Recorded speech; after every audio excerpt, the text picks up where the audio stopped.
best part, you don't want to leave it out when it's windy. Yeah, that's really bad for it. It's how the arms get damaged, arms get bent, clips get broken, starts to tear on the edge. So wind and these do not go well together. And one thing you will notice when you put this out is the way it's set up, where it actually goes over the slide. You'll have to actually you'll have to open the awning and extend it, otherwise it rubs on the top of that slide. So I'll show you how to do that in a minute here. Okay. So a couple compartments over here. It's just some access for a couple of your grounds for your batteries and everything. Okay. And in here is your battery. Just put a brand new one in there for you. Nice. An old battery. So the battery is charged whenever you're plugged in.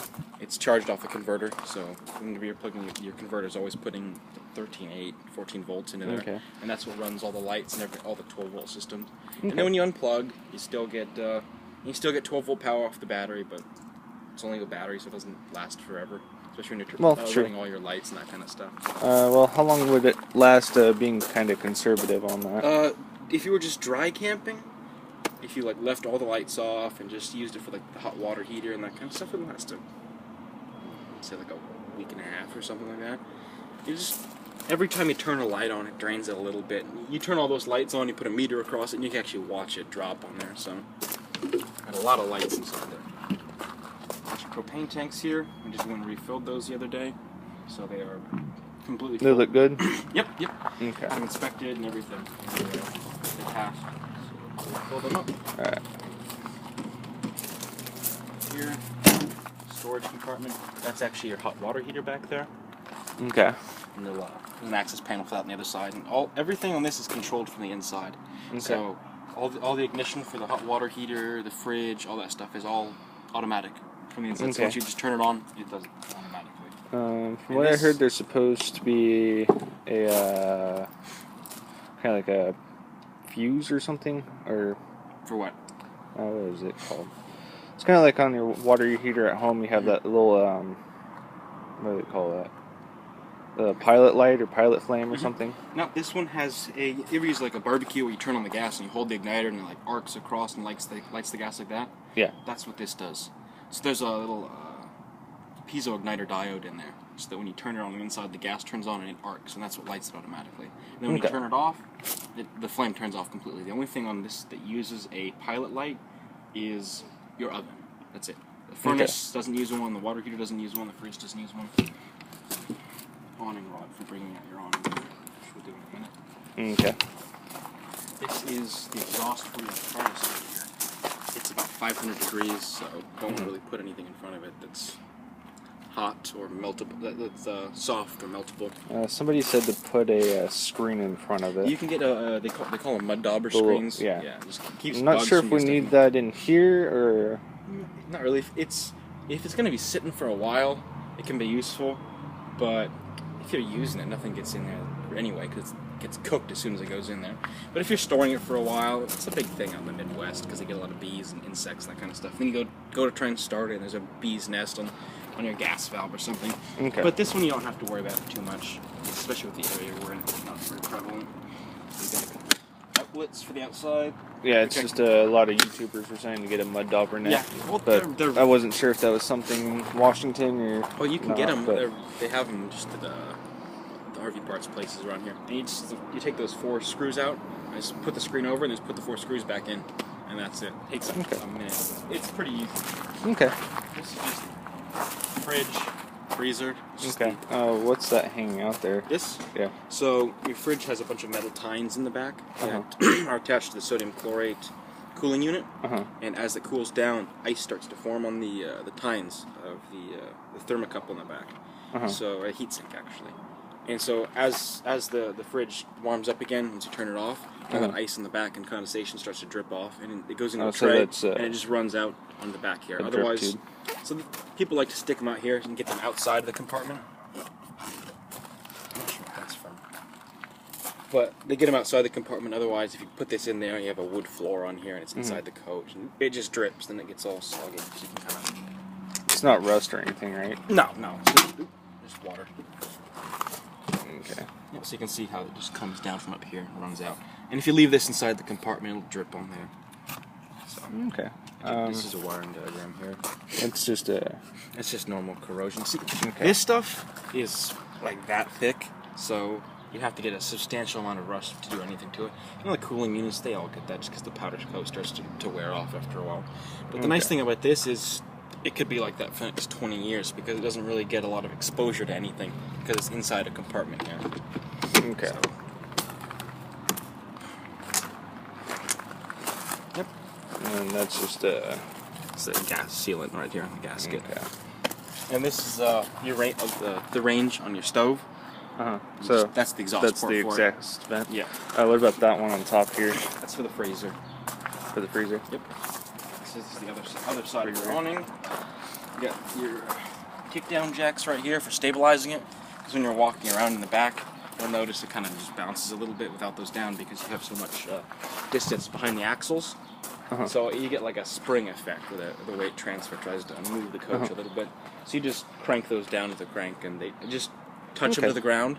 They're not weight bearing, so you'll want to put them, set them so they're just touching the ground, and then a little bit more of a turn, and that gives you a lot of stability and it doesn't move anymore. But when you're like moving the front end up and down or moving it with a truck or something, you always want to make sure you bring these all the way up, because if you have them down and you pick up the front end, it pushes the back end down a lot, and that'll damage those, and it's a huge pain to try and retract a damaged jack. Because you can't do it because it's got a threaded rod in the middle, and if that rod gets bent, it doesn't want to crank up properly and thread through. So kind of take care of those. And I'm guessing that's where the sewer hose would go. Right in there. And we have a new one for you in a box inside. Got the RV starter kit. Okay. The levels here for left and right, how equal it is, like level it is. There's one right here. There's one over there as well. Another jack on this side. We got cable hookup, satellite hookup, and those are wired to all the other cable and satellite hookups inside the coach. Okay.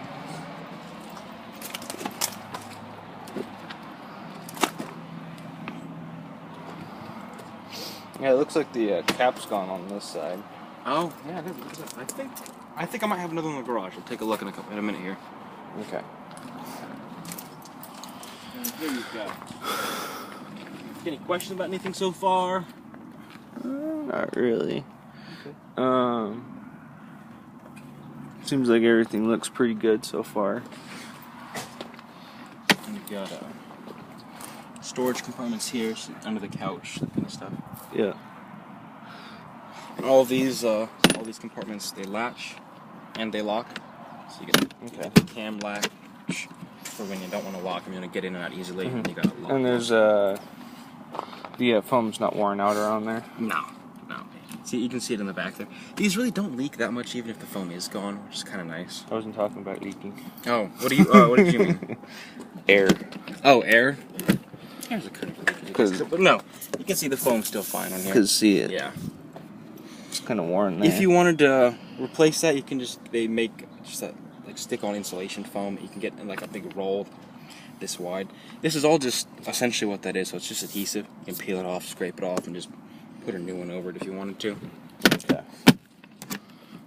But that kind of happens right there because it's located right where this is. So if this gets closed, if the latch is closed, and then you shut it, this piece right here rubs right there. You can actually see the curve from opening and closing it like that. Yeah. That's what happens there. So you learn after a while which direction is unlocked and which direction is locked with the latches. Mm-hmm. Well, that's the dinette. Yeah. Yep, I believe so. There. Second dinette. And you got cord here. This is your city water here. This is your fresh water hookup here. Okay, so this one here is the one you use for the put a hose in it, and hose runs all the pressure. So you're in a park or next to a house or something, hook up with that. And then when you want to fill up the tank, do I get a pressure regulator? Yes, you get it's set to, you get one that's set to 40 psi. It's in the starter kit. It comes with toilet paper, a new fresh water hose, a couple toilet tank treatments, some stick-on levels, a new adapter. One of these is a 30 amp cord, and I'm plugged into a 15 amp one here. So you get one of these 30 to 15 Okay, adapter. So it's the adapter that goes from there. down to there's a new one of those in your box too. Okay. And a pressure regulator. And then this is just for filling the onboard water tank. Okay. And this was just dripping a little bit from earlier when I washed it. But this is your hot water heater. You can kind of hear it running right now, like that jet engine sound. Yep. And once it gets up to temperature, it'll automatically shut itself off, which is nice. And here, see, there you go. Oh, there it goes. And So you have this is an inline water filter. Water filter. So this hooks up here. This Okay. goes in there. What'd you do? I just touched my elbow to the end. Don't do that. Yeah, hot. I always do that. Yeah, it this just exactly hooks says that. up right here. It does. Yeah, I always tell people, don't touch this. It's hot. So it just hooks up there. Hose goes into there, and it just helps filter the You water. put the regulator on that side then, You could if you wanted to. or do you put it on that side? You can really put it wherever you want, as long as it's outside the coach. So. Okay. And then this is. No, my aunt was saying that the pipes can't really handle a Yeah. hose directly to it. I've had people come in for service where they've hooked up on like a farm or something, the grandparents' farm. They took their trailer out there, they hook up to it, and they've got 100 psi out there, and just blew all the plastic fittings inside there apart. So yeah, you get one that's set to 40, and it's a lot better because it regulates all the pressure and keeps it. So no matter where you go, you're never using more than 40 psi, which is about what the pipes inside are rated at anyway. This is to bring your landing jacks up front, up and down if you don't have power. Okay. So it just goes right in there. Alright. And then you just crank it up and down. So it's a pain, which is why you use the powered side normally. Yep. And does that work with the landing jacks in the back or no? No, that is this one here. Oh. Okay, so there's two different ones. Yes. Or a lot of people, if they have like a drill or sockets or something, And it's a 5/8. do you need to replace the filter, or how often? That filter? Replace it once a year or so. It really depends on usage. If it's a constant thing, once a year, like $8 to get a new one at an RV place, so Okay. they're pretty cheap. Outside shower here, so you got hot water. And the keys for all these locks and everything are on your key ring. Okay. So that's This is the hydraulic landing system. gear. Actually, this is for the slide rooms, I believe. The landing gear is controlled by this motor right here. It's a rotary motor. Okay, so This this one here see. for slides. In, out, yeah. I thought the slide controls would be inside. Oh, there are. Okay, You have them inside and you have them outside. What's nice is out here you can come out here and you can actually shut these valves off. You can shut this valve off, you can shut this valve off, and then open them one at a time or something. So if you have it's more for a maintenance kind of thing. So if I'm working on it out here, I can bring it in and out without having to go inside and outside and Okay, inside. so